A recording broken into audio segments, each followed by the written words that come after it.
ជំរាបសួរបងប្អូនប្រជាកសិករដំណាំស្រូវត្រូវបានដាំដុះក្នុងបរិស្ថានដីមានសុខភាពល្អនិងមានជីជាតិសមស្របទើបអាចលូតលាស់បានលឿននិងផ្ដល់ទិន្នផលខ្ពស់ក៏ប៉ុន្តែលក្ខណៈដីដាំដុះស្រូវជាក់ស្ដែងនៅកម្ពុជាក៏មានបញ្ហាជាច្រើនដូចជាដីមានអាស៊ីត pH ទាបការពុលសរីរាង្គនិងការរិចរិលខ្វះសារធាតុចិញ្ចឹមផ្ទៃបាតដីស្រែមិនបានរាបស្មើល្អបណ្ដាលឲ្យឫសដើមស្រូវលូតខ្សោយដើមស្រូវក្រិនហើយការស្រូបយកសារធាតុចិញ្ចឹម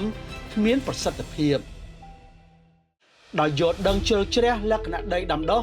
និងតម្រូវការនៃដំណាំស្រូវក្រុមហ៊ុនភាគហ៊ុនជ័យប៊ិនឌានអតិសនាមជូនកសិករនៅឈុតផលិតផលជីសញ្ញាក្បាលក្របី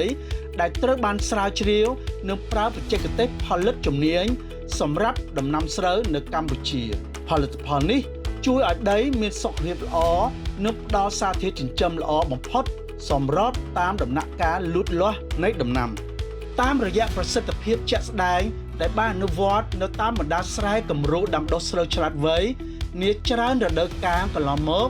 យើងខ្ញុំសូមណែនាំបងប្អូនកសិករអំពីនីតិវិធីដាក់ជីដូចតទៅ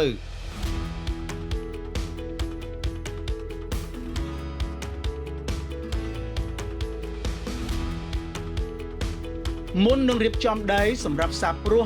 បងប្អូនដាក់ជីក្បាលក្របីបើកាល់ស្យូមបរិមាណ100ទៅ150គីឡូក្រាមលើ1ហិកតាក្រោយមកបញ្ចូលទឹកត្រាំដីក្នុងរយៈពេល1ទៅ2យប់រួចរៀបចំដីហើយសាបព្រោះជាធម្មតាចំពោះតំបន់ដែលដាំដុះ2ទៅ3រដូវក្នុងមួយឆ្នាំដើម្បីឲ្យចំបើងឆាប់រលួយប្រកបដោយប្រសិទ្ធភាពគួរដាក់ជីក្បាលក្របីបើកាល់ស្យូមជាបន្ទាន់ក្រោយពីប្រមូលផលគួបផ្សំជាមួយការភ្ជួរត្រឡប់ដីដើម្បីបង្កប់ចំបើងលាយជាមួយជីក្បាលក្របីបើកាល់ស្យូមចូលទៅក្នុងដីដើម្បីឲ្យអតិថិជនប្រានសកម្មភាពនិងជំរុញការរលួយចំបើងបងប្អូនត្រូវរក្សាដីឲ្យមានសំណើមគ្រប់គ្រាន់ហើយទុកឲ្យដីសម្រាកប្រហែល2ទៅ3សប្តាហ៍មុននឹងរៀបចំដីសាបព្រោះសម្រាប់រដូវកាលដាំដុះថ្មីចំពោះដីស្រែសាបព្រោះគោកបងប្អូនអាចដាក់ជីមុនពេលសាបព្រោះឬលាយជាមួយពូជស្រូវដើម្បីដាក់ជីក្នុងពេលតែមួយក្រៅពីនោះក្នុងរយៈកាលលូតលាស់របស់ដំណាំស្រូវប្រសិនបើពិនិត្យឃើញថាដើមស្រូវពុលដោយជាតិដែកឬសារធាតុសរីរាង្គឬស្រូវប្រែពណ៌លឿងឬខ្មៅហើយមានក្លិនស្អុយបងប្អូនត្រូវដាក់ជីបន្ថែម50ទៅ100គីឡូក្រាមលើ1ហិកតាគួបផ្សំជាមួយនឹងការបដូរទឹកដើម្បីលាងជម្រះជាតិពុលនៅក្នុងដីក្នុងគោលបំណងស្ដារឫសស្រូវល្អឡើងវិញនិងជួយដើមស្រូវដុះលូតលាស់សារឡើងវិញ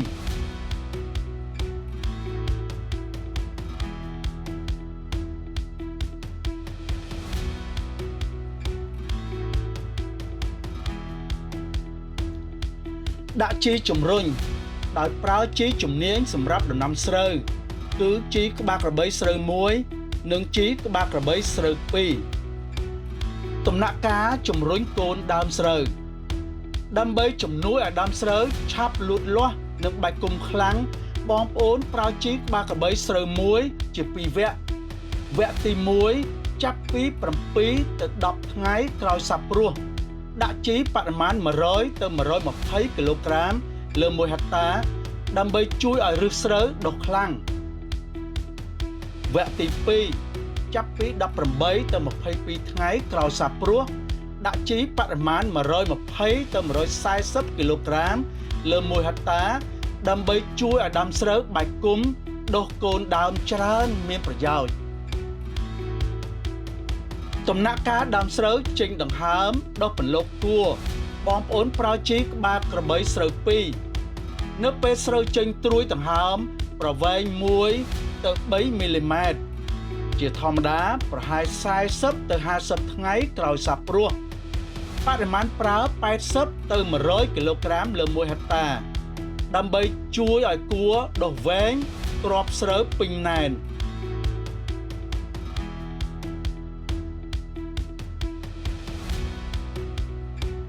ប្រសិទ្ធភាពនៃឈុតផលិតផលជីសញ្ញាក្បាលក្របីប្រើជំនាញសម្រាប់ដំណាំស្រូវត្រូវបានបញ្ជាក់ច្បាស់តាមរយៈស្រែគំរូដាំដុះស្រូវឆ្លាតវៃនាច្រើនរដូវកាលមកហើយនៅកម្ពុជាឈុតផលិតផលនេះមិនត្រឹមតែជួយកែលម្អដីប៉ុណ្ណោះទេវាថែមទាំងផ្ដល់នូវសារធាតុចិញ្ចឹមដ៏ល្អប្រសើរបំផុតក្នុងដំណើរការលូតលាស់ដើម្បីជាជំនួយឲ្យដើមស្រូវមានសុខភាពល្អ